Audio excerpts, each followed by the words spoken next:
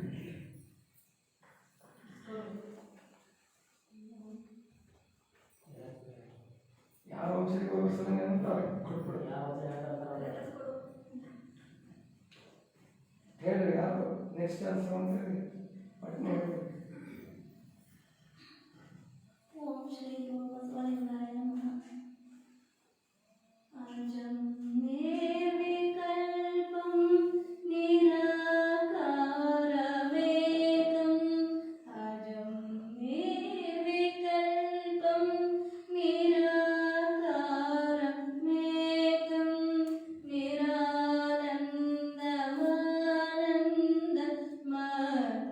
ನಿರಾನಂದಮಾನಂದಮದ್ವೈತಪೂರ್ಣಂ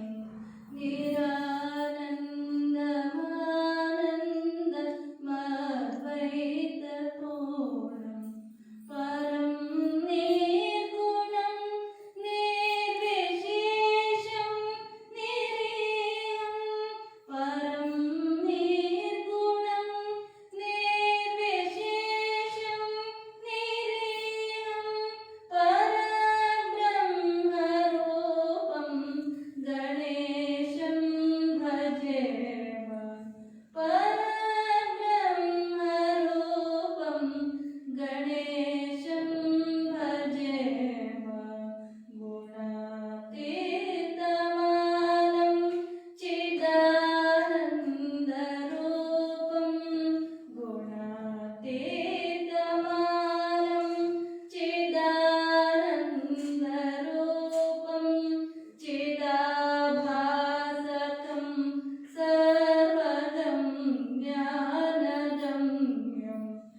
दीपज्योति जनार्दन दीपमेहतु पापं दीपज्योति नमस्ते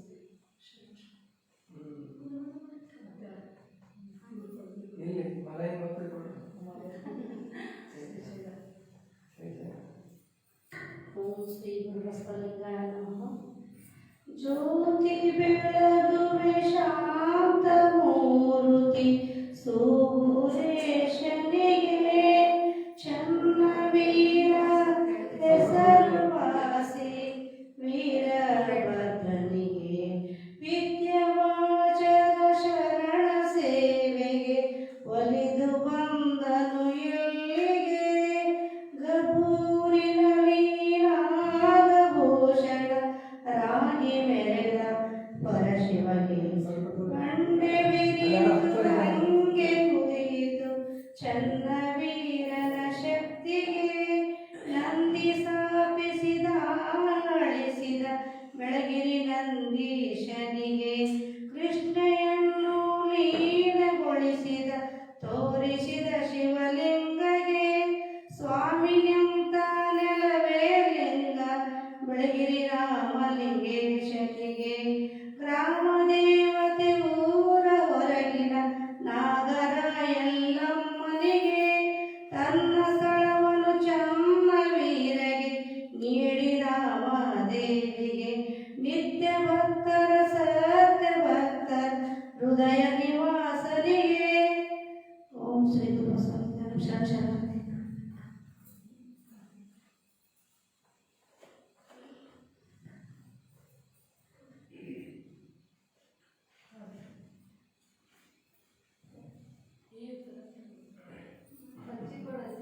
ಏನಾದ್ರು ಹೇಳ್ರಿ ಬರಲ್ಲ ಅಂತ ಅನ್ಕೋಬೇಡ್ರಿ.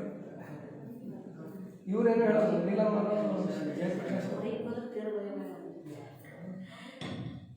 ಮೈಕ್ ಬಗ್ಗೆ ಭಯ.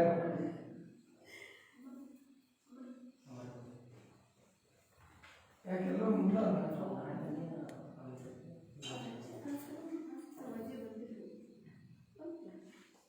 ಓಂ ಶ್ರೀ ಗುರುಬಸವಲಿಂಗಾಯ ನಮಃ. ಜ್ಯೋತಿ ಬೆಳಗಿತು ಧರ್ಮದ ಜ್ಯೋತಿ ಬೆಳಗಿತು ಜ್ಯೋತಿ ಬೆಳಗಿತು ಧರ್ಮದ ಜ್ಯೋತಿ ಬೆಳಗಿತು ಬಾಗೇವಾಡಿಯೋಳು ಜನಿಸಿದ ಜ್ಯೋತಿ ಬಾಗೇವಾಡಿಯೋಳು ಜನಿಸಿದ ಜ್ಯೋತಿ ಮಾತಾ ಪಿತರನು ಮಡಿಸಿದ ಜ್ಯೋತಿ ಮಾತಾ ಪಿತರನು ಮಡಿಸಿದ ಜ್ಯೋತಿ ಜಾತವೇದ ಮುನಿ ಗುರುಕುಲ ಜ್ಯೋತಿ ಜಾತವೇದ ಮುನಿ ಗುರುಕುಲ ಜ್ಯೋತಿ ಕೂಡಲ ಸಂಗನ ಕರುಣೆಯ ಜ್ಯೋತಿ ಕೂಡಲ ಸಂಗನ ಕರುಣೆಯ ಜ್ಯೋತಿ ಜ್ಯೋತಿ ಬೆಳಗಿತು ಧರ್ಮದ ಜ್ಯೋತಿ ಬೆಳಗಿತು ನಾಗಲಾಂಬಿಕೆಯ ಮಮತೆಯ ಜ್ಯೋತಿ ನಾಗಲಾಂಬಿಕೆಯ ಮಮತೆಯ ಜ್ಯೋತಿ ಮಹಾದೇವಿ ಅಕ್ಕನ ಅರುವಿನ ಜ್ಯೋತಿ ಮಹಾದೇವಿ ಅಕ್ಕನ ಅರುವಿನ ಜ್ಯೋತಿ ಚನ್ನ ಬಸವನ ಚಿನ್ಮಯ ಜ್ಯೋತಿ ಚನ್ನ ಬಸವನ ಚಿನ್ಮಯ ಜ್ಯೋತಿ ಸಿದ್ಧರಾಮರ ಶ್ರದ್ಧೆಯ ಜ್ಯೋತಿ ಸಿದ್ಧರಾಮರ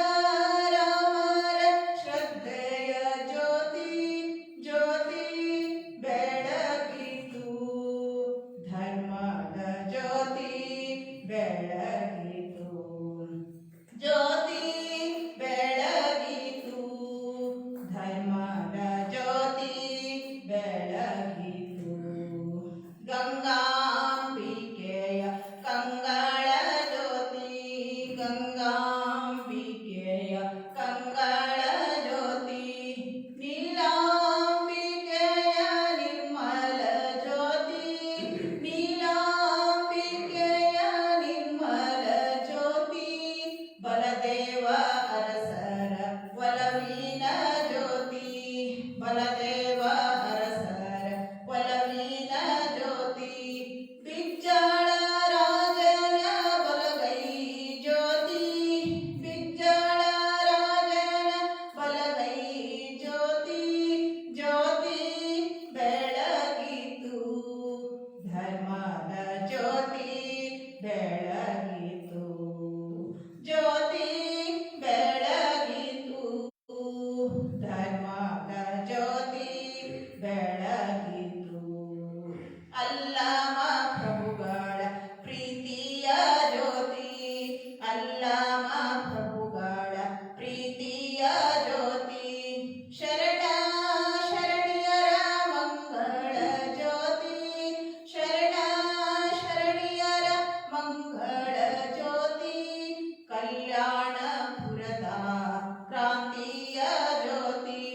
ವಿಷ ಇನ್ನೇನು ಹೇಳ್ತೀವಿ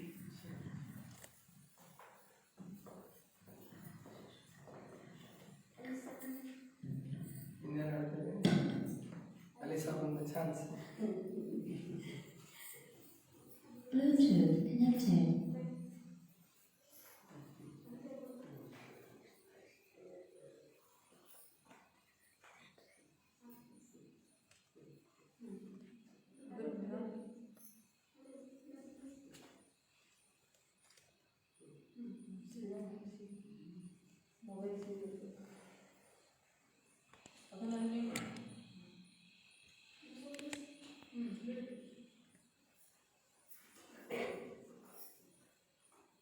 Bluetooth connected.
ಶ್ರೀಕಂಠ ವಿಷಕಂಠ ಶ್ರೀಕಂಠ ವಿಷಕಂಠ ಲೋಕವನ್ನು ಉಳಿಸಲು ವಿಷವನ್ನು ಕುಡಿದ ನಂಜುಂಡೇಶ್ವರನೇ ಲೋಕವನ್ನು ಉಳಿಸಲು ವಿಷವನ್ನು ಕುಡಿದ ನಂಜುಂಡೇಶ್ವರನೇ ಗಣಿನಿ ಎಂದರೆ ಓದ ಬರುವ ಕರುಣಾಸಾಗರನೇ ಗಣಿನಿ ಎಂದರೆ ಓದ ಬರುವ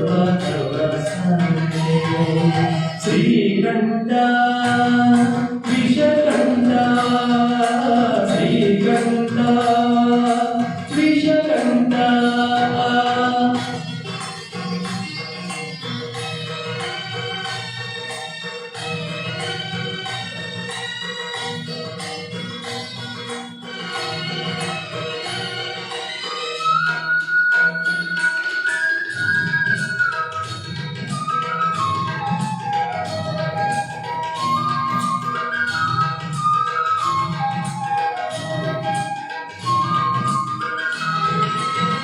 ಹರಿಯುವ ನದಿಯಲ್ಲಿ ಕಲ್ಲರವನಾದ ಕೂಡ ಶಿವ ಶಿವ ಎನ್ನುತ್ತೀಯೇ ಅರಳಿದ ಸುಮದಲ್ಲಿ ನಲಿಯುವ ಭ್ರಮಣವು ಶಿವನ ಮಹಾರುತಿಯೇ ಬೀಸುವ ಗಾಳಿಯ ಪರಿಮಳ ಚೆಲ್ಲುತ್ತ ನಿಂತರೆ ಸ್ಮರಿಸುತ್ತಿಯೇ ಬೀಸುವ ಗಾಳಿಯ ಪರಿಮಳ ಚೆಲ್ಲುತ್ತ ನಿಂತರೆ ಸ್ಮರಿಸುತ್ತಿದೆ ಶ್ರೀಕಂಠ ವಿಷಕಂಠ ಶ್ರೀಕಂಠ ವಿಷಕಂಠ ಲೋಕವನ್ನು ಉಳಿಸಲು ವಿಷವನ್ನು ಕುಡಿದ ನಂಜುಂಡೇಶ್ವರನೇ ಲೋಕವನ್ನು ಉಳಿಸಲು ವಿಷವನ್ನು ಕುಡಿದ ನಂಜುಂಡೇಶ್ವರನೇ ಗಣಿನಿ ಎಂದರೆ ಓದ ಬರುವ ಕರುಣಾಸಾಗರನೇ ಗಣಿನಿ ಎಂದರೆ ಓದ ಬರುವ ಕರುಣಾಸಾಗರನೇ ಶ್ರೀಕಂಠ ವಿಷಕಂಠ ಶ್ರೀಕಂಠ ವಿಷಕಂಠ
ಶ್ರೀಕಂಠ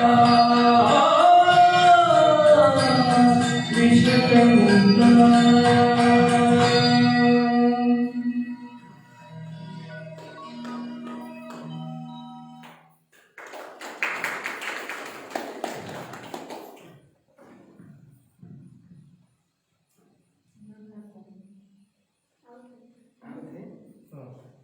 ಪ್ರಾಕ್ಟೀಸ್ ಮಾಡಿ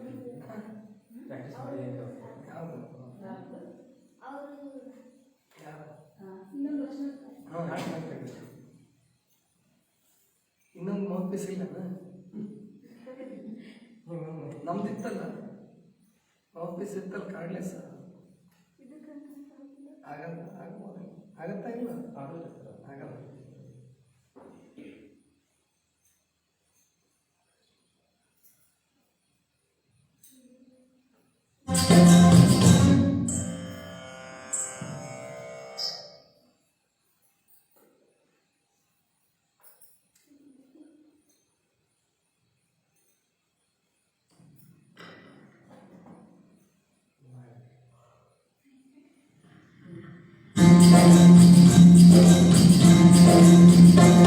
ನಿಮ್ಮ ಶರಣರಿಗೆ ಶರಣೆಂಬುದು ಕರುಣಿಸುವುದು ಸಂಗಮದೇವ ನಿಮ್ಮ ಶರಣರಿಗೆ ಶರಣೆಂಬುದು ಕರುಣಿಸುವುದು ಸಂಗಮದೇವ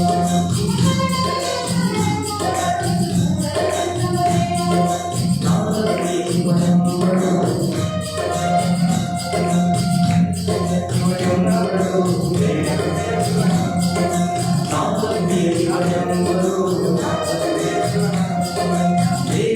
ಶಿವನೆಂಬರು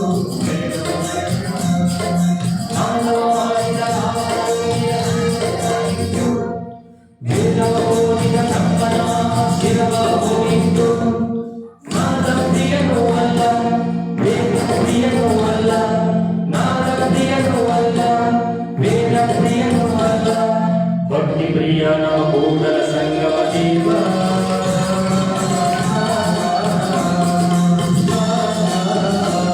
ನಿಮ್ಮ ಶರಣರಿಗೆ ಶರಣೆಂಬುದು ಕೂಡಲ ಸಂಗಮ ದೇವ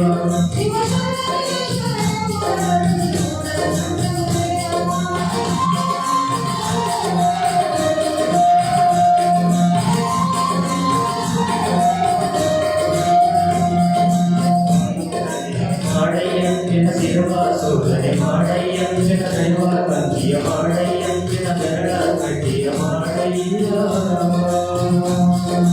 ಎಂದ ಕಾರ್ಯವಾದನೆಯ ಮಾಡಿ ಎಂದ ಶಿರವಾಸೋಧನೆ ಮಾಡಿ ಎಂದ ಕರವ ತಂಗಿಯ ಮಾಡಿ ಎಂದ ಬೆರಳ ಕಟ್ಟಿಯ ಮಾಡಿ ಭಕ್ತಿಸರಾಗವ ಹಾಡಯ್ಯ ಉರುಳತ್ತಿ ಬಾರಿಸು ಕೂಡಲ ಸಂಗಮ ದೇವ ನಿಮ್ಮ ಶರಣರಿಗೆ ಶರಣೆಂಬುದು ಕರುಣಿಸುವುದು ಕೂಡಲ ಸಂಗಮ ದೇವ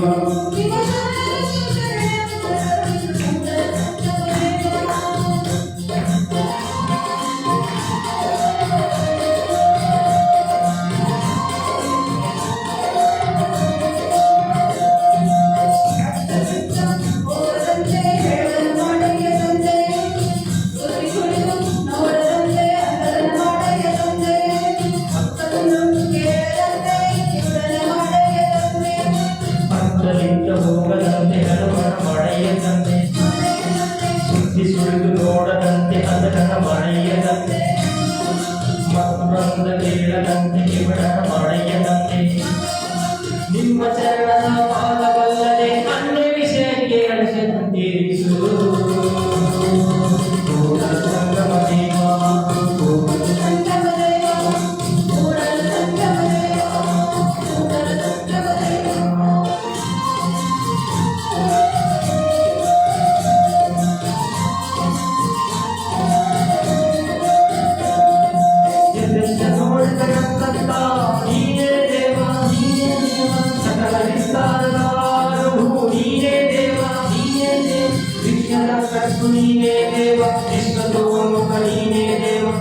ವಿಶೇಷವಾದ ವಚನ. ಅನುಭವ ಮಂಟಪವನ್ನು ಸ್ಥಾಪಿಸೋದಕ್ಕಿಂತ ಮೊದಲು ಬಸವಣ್ಣನವರಿಗೆ ಮಹಾಮನೆಯ ಕಲ್ಪನೆ ಬಂತು. ಮಹಾಮನೆಯನ್ನು ಕಟ್ಟಿದ ಮೇಲೆ ಬೇರೆ ಬೇರೆ ಜಿಜ್ಞಾಸುಗಳು, ಭಕ್ತಿವಂತರು, ಅಕ್ಷರಸ್ಥರು, ಅನಕ್ಷರಸ್ಥರು ಅವ್ರ ಮನೆಗೆ ಇನ್ನೂ ಸ್ವಲ್ಪ ಕಮ್ಮಿ ಮಾಡಿಸೋಣ, ಕಮ್ಮಿ ಕ್ಲೀನ್ ಆಗಿ ಅಲ್ಲೇ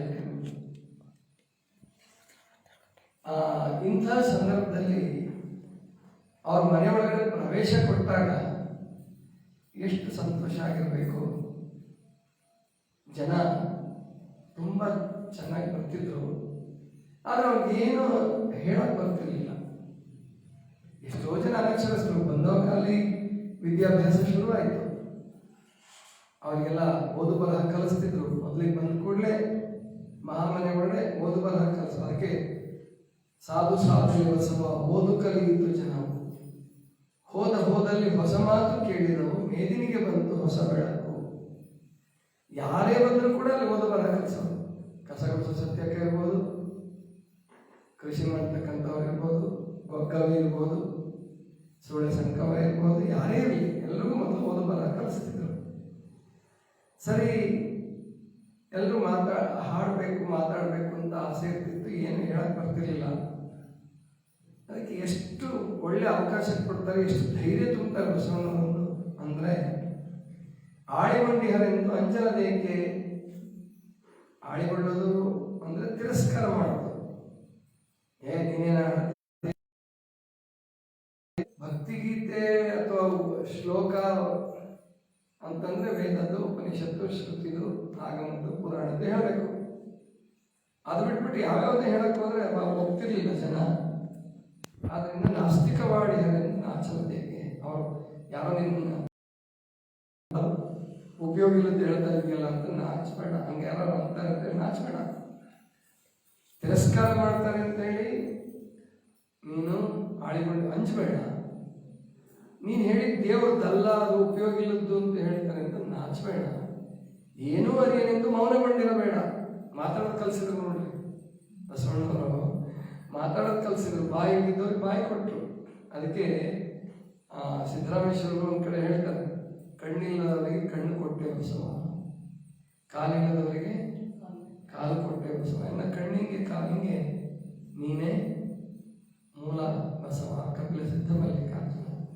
ಇಲ್ಲಿ ಕಣ್ಣು ಕೊಟ್ಟೆ ಅಂತಂದ್ರೆ ಬಸವಣ್ಣನ ಕಾಲಕ್ಕಿದ್ದಂತಹ ಕುರುಡನ್ನೆಲ್ಲ ಮುಟ್ಬಿಟ್ಟು ಕಣ್ಣು ಬರ್ಸ್ಬಿಟ್ರು ಅಂತಲ್ಲ. ಯಾಕಂದ್ರೆ ಅವ್ರು ಹೇಳಿದ್ರು, ಕೂಡಲ ಸಂಗನ ಶರಣ ಅಂಗಹೀನರೆಂದರೆ ನಾಯಕ ನರಕ. ಅಂಗವಿಕಲತೆಯನ್ನು ಒಪ್ಕೊಂಡ್ರು ಬಸವಣ್ಣವರು. ಅದು ಸೃಷ್ಟಿಯ ಒಂದು ಅಂಗ. ಯಾರು ಫೋನ್ ಮಾಡ್ತಾರೆ? ನಂದೇನ? ಯಾರು ಬಂದ್ ಮಾಡಿ ಅದರ ಅರ್ಥ ಮಾಡ್ತಾ ಇದ್ದಾರೆ, ವೈಬ್ರೇಷನ್. ಅದಕ್ಕೆ ಫೋನ್ ಸಾಧ್ಯವಾದಷ್ಟು ಮಟ್ಟಿಗೆ ಮೊಬೈಲ್ ತರಬೇಡಿ. ಇಂಥ ಕಾರ್ಯಕ್ರಮಕ್ಕೆ ಯಾಕೆ ಆನಂದ ಪಡಲಿ ಒಂಚೂರು. ಹೌದಾ? ಸರಿ ಸರಿ. ಅದಕ್ಕೆ ಅಂದ್ರೆ ಏನು ಹೇಳ್ತಾರೆ ಅಂತಂದ್ರೆ,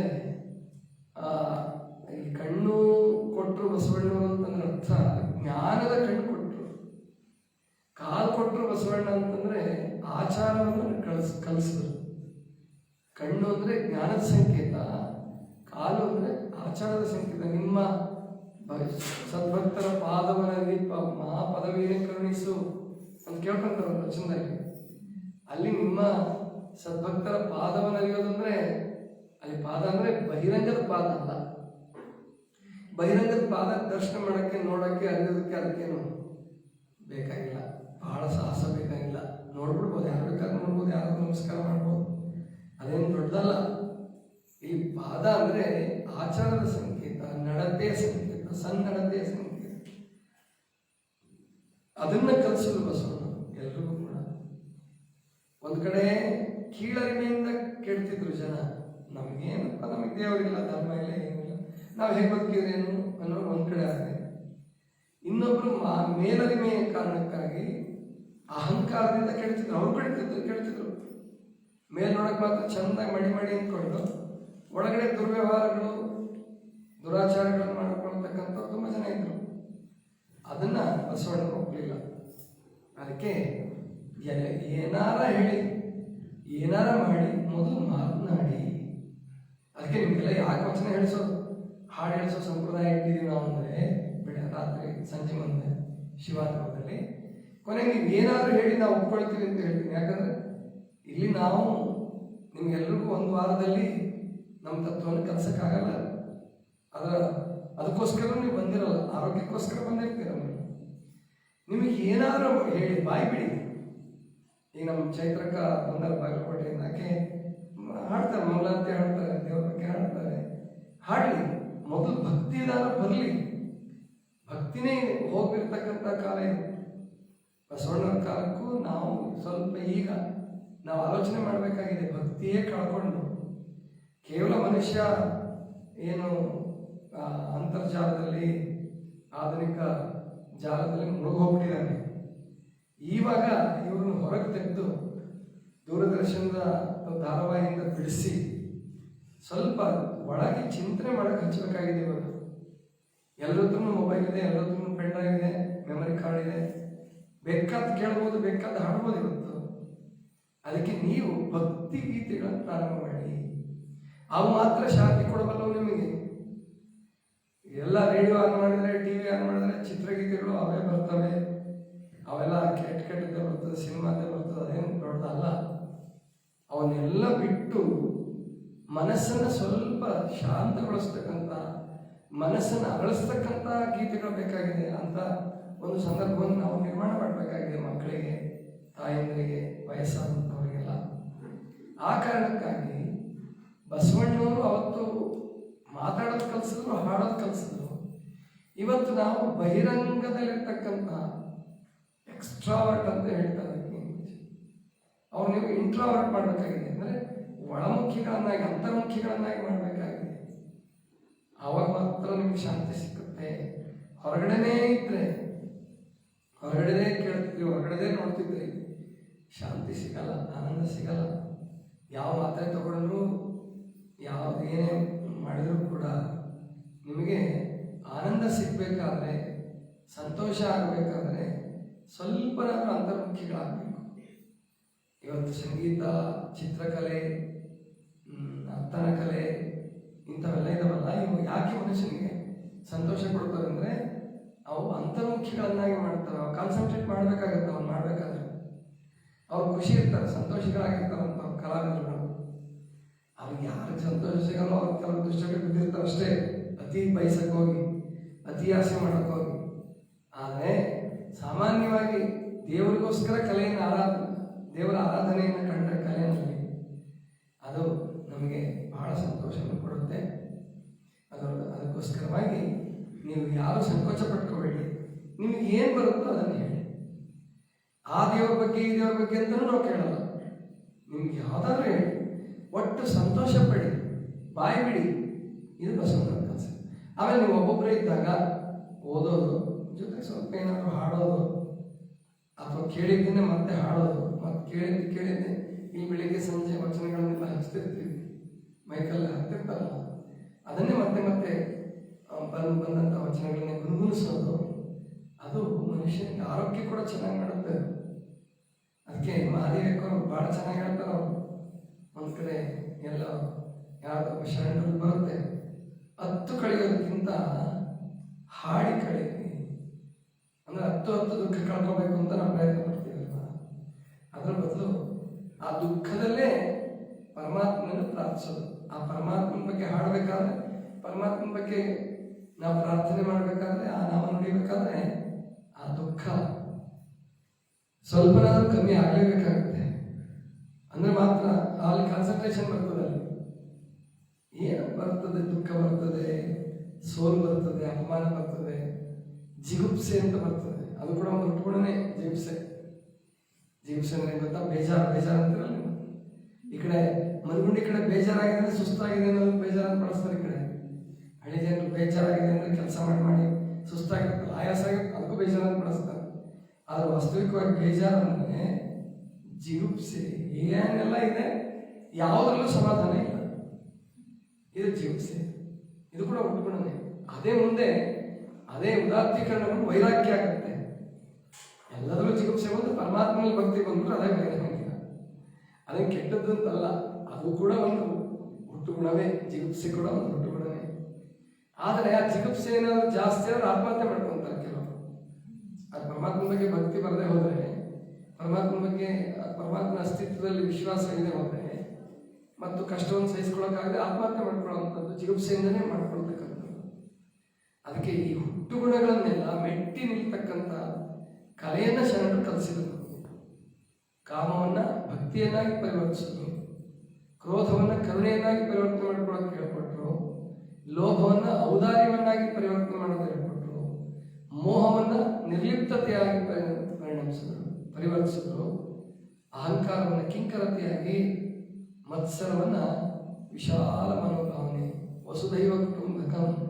ಆ ಮತ್ಸರ ವಿಸ್ತಾರಗೊಂಡ್ರೆ ಆ ಮತ್ಸರವೇ, ಆ ಅಗ್ನಿಯೇ, ಅದು ವಿಶಾಲ ಮನೋಭಾವನೆಯ ಅದು ವಿಶ್ವ ಕುಟುಂಬಿಯಾಗಿ ಪರಿವರ್ತನೆ ಆಗುತ್ತೆ, ವಿಶ್ವ ಕುಟುಂಬತ್ವ ಬರ್ತದೆ.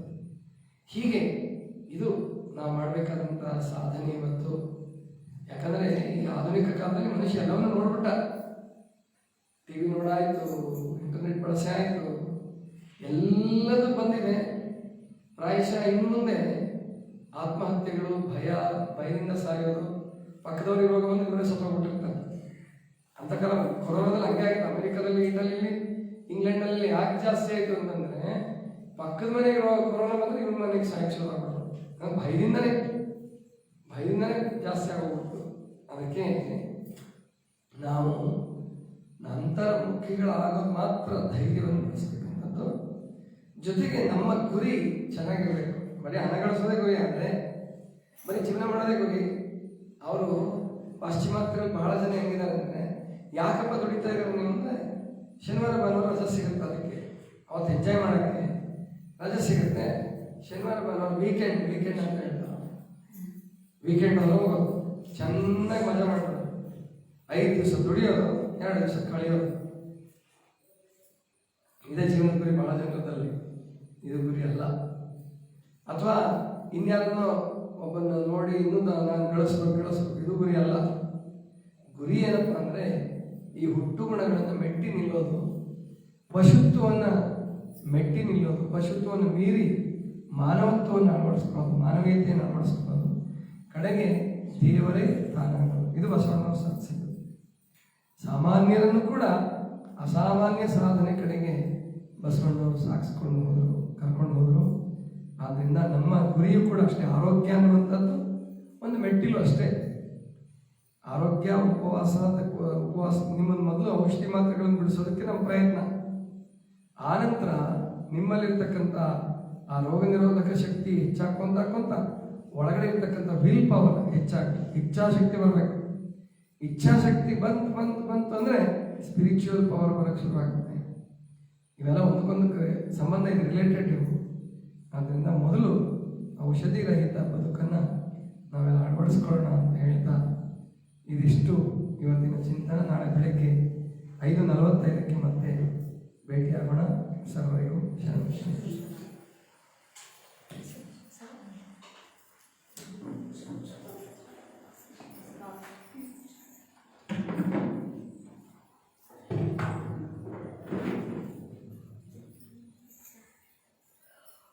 ಓಂ ಗುರು ಜಯ ಗುರು ಜಯ ಗುರು ಬಸವಣ್ಣ, ಜಯ ಗುರು ಬಸವಣ್ಣ, ಚಂದ್ರಮರೂಪಣೆ ಬಸವಣ್ಣ, ಜಗದೋದ್ಧಾರ ಬಸವಣ್ಣ, ಜಯ ಗುರು ಬಸವಣ್ಣ, ಜಯ ಗುರು ಬಸವಣ್ಣ, ಕಲ್ಯಾಣವಾಸನ ಬಸವಣ್ಣ, ಕಾರುಣ್ಯಮೂರ್ತಿ ಬಸವಣ್ಣ, ಆಯತಯೋಗಿ ಬಸವಣ್ಣ, ಕೈವಲ್ಯದಾತನಿ ಬಸವಣ್ಣ, ಜಯ ಗುರು ಬಸವಣ್ಣ, ಜಯ ಗುರು ಬಸವಣ್ಣ, ನಿರ್ಗುಣ ರೂಪಣೆ ಬಸವಣ್ಣ, ಬಸವಣ್ಣ, ಅಕಾರ ಮಕಾರ